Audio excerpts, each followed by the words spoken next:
એટલે વર્ષોથી સાધુ સંતો ગિરનારની જે મહિમા છે, ગરિમા છે એને જાળવી રાખ્યા છે. આજે સાધુ સંતોને આશ્રમ ઉપર ધર્મીઓને, વિરોધ પક્ષીઓને એને કુદૃષ્ટિ પડી ગયા છે. પોતાની સામ્રાજ્ય સ્થાપના કરવા માટે, પોતાને અધિપતિ ઉભા કરવા માટે નાના પ્રકારને છલ કપટ પ્રપંચ કરીને સામ દામ ભાઈ ઇત્યાદિ પ્રવૃત્તિ દર્શાવીને પણ પોતાને અંદર મુખી કરવા માંગે છે. એટલે બધા સાધુ સંતો તમારા બધા ભેગા છે, પણ તમે બધા જેટલા સંગઠનો છો, ઉતારા મંડળ, હિન્દુ સંગઠન, સંઘની સંગઠન હોય, વિશ્વ હિન્દુ પરિષદ હોય, બજરંગ દળ હોય, અન્ય જે સેવાકીય સંસ્થા છે, પણ તમે સેવા કરવા ક્યારે આવશો? ઘર હોય તો આવશો ને. ઘર જ ન હોય તો, ગિરનાર જ ન હોય તો તમે ક્યાં ક્ષેત્ર લગાવશો, ક્યાં ઉતારા વ્યવસ્થા કરશો? 6 મહિના, 1 વર્ષ સુધી આપનું સખત મહેનત કરીને ઉતારા માટે વ્યવસ્થા કરીને આવીએ છીએ. રાતોરાત કયા 100, 150, 200 ક્ષેત્ર લાગે છે, એમને એમ કઈ લાગતો નથી.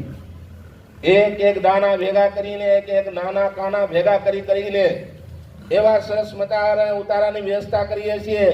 માથે અનાજ, પાણી, લોટ, દાળ, ચોખા, શાકભાજી, દૂધ, દહીં, છાશ લઈ જાય માથે ઉપાડીને જાતા હોય.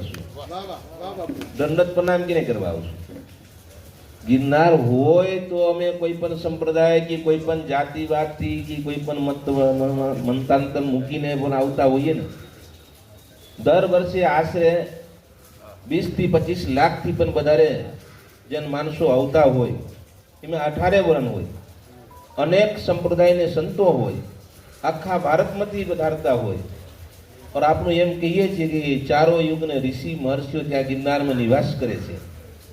આજે એવી વિકટ પરિસ્થિતિ થઈ રહ્યા છે કે જેને અમે આસ્થાપૂર્વક, આદરભાવપૂર્વક નમસ્કાર કરીએ છીએ, એ સુરક્ષિત નથી.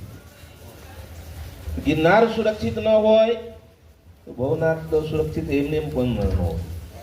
ગિરનાર છે તો આપણું સૌરાષ્ટ્રની, ગુજરાતની ગૌરવ છે.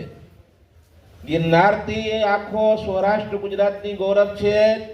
આખા ભારતમાં ગિરનારની એક મોટો ધાર્મિક સ્થાન છે, હબ કહેવાય, ધાર્મિક હબ કહેવાય. શિવરાત્રીને મેળા હોય. એમ જોવા જાય તો ભવનાથ મહાદેવને આપણે નમસ્કાર કરીએ છીએ, પૂજા અર્ચના કરીએ, ધજા ચરાવવા અમે પણ આવીએ છીએ, પણ જ્યોતિર્લિંગમાં નથી. જ્યોતિર્લિંગથી બહાર હોવા છતાં કોઈ એવા શિવાલય ન હોય કે એવડું મોટું મેળા ભરાતા હોય. એવા ગિરનાર જ એવા છે.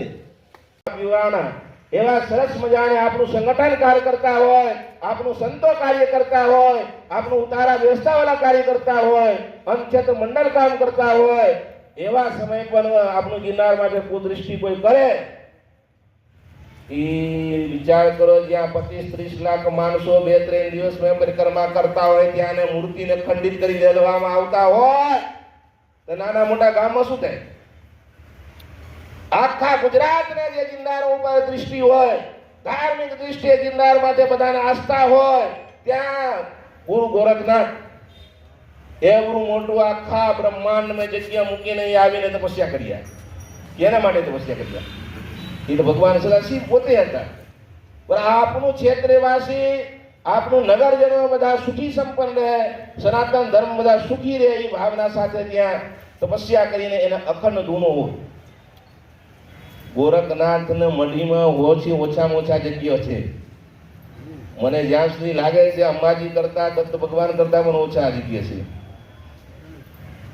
ઓછી જગ્યા હોવા છતાં આખા ગુજરાતની આસ્થાના કેન્દ્ર છે.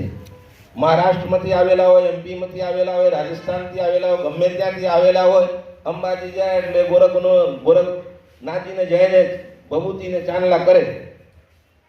આખા ભારતને જ્યાં આસ્થાના કેન્દ્ર હોય, સનાતન ધર્મ